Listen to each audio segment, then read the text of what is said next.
Pakistan's former Prime Minister Imran Khan has appeared in court to answer corruption charges, a day after he was dramatically arrested by paramilitary troops, sparking nationwide clashes.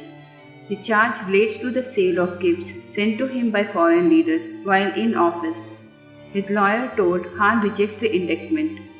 Khan has alleged he was tortured and beaten all night while in detention. His lawyer told, adding that the former leader had bruises on his head when he met him at the court hearing. Khan was arrested on Tuesday in another corruption case where he is accused of the illegal acquisition of land and construction of a university.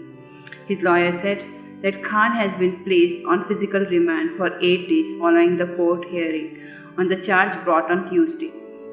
His arrest has turbocharged an already tense showdown between the country's powerful military and his supporters, who hit the streets and sparked unprecedented scenes as angry crowds broke into and vandalized the homes of army personnel. Pakistan's military described the protests that followed Khan's arrest a dark chapter in the country's history, warning that any further attacks on the army, including all law enforcement agencies, military and state installations and properties, will be severely retaliated against. In a statement Wednesday, police said nearly 1,000 Khan supporters had been arrested in Punjab province after 25 police vehicles and more than 14 government buildings were set on fire, Reuters reported.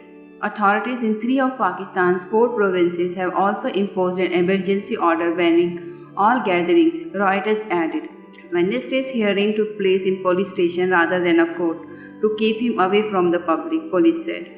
In a pre-recorded statement released by Khan's Pakistan Tehreek-e-Insaf political party after his arrest, the former Prime Minister said he was detained on incorrect charges and told his supporters, "The time has come for all of you to come and struggle for your rights.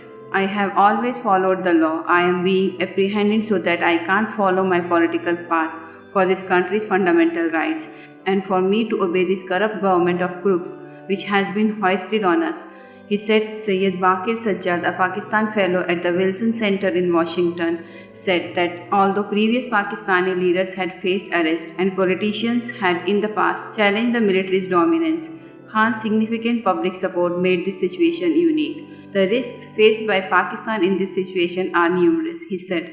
The military's image as a unifying force and the guardian of the state has been seriously challenged, which has led to a loss of public trust in the institution. This in turn could lead to instability and social unrest. Last November, Khan survived a shooting at a political rally in what his party called an assassination attempt, and in March, chaos erupted outside Khan's Lahore home after hundreds of his supporters challenged police and paramilitary troops who had arrived to escort him away. Officers were forced to suspend the operation after protests turned violent, one of multiple unsuccessful attempts by police to arrest Khan. Khan's claim has struck a chord with the young population in a country where anti-establishment feelings are common and are being fueled by a rising cost of living crisis as soaring inflation makes ordinary goods increasingly unaffordable. This has put increased pressure on the military establishment, which is feeling the heat more this time, said Sajjad. The intensity and consistency of Imran Khan's attack on the military, especially after being ousted from office last year, are unprecedented.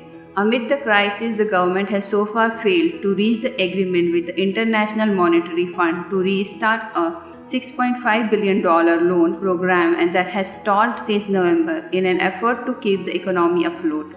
The political upheaval appears to have bolstered Khan's popularity. Last year, his PTI party won local elections in the country's most populous Punjab province, seen as a litmus test for national elections. The political polarization and economic crisis had placed Pakistan at a critical juncture, and the situation had the potential to become a permanent crisis, Sajjad said.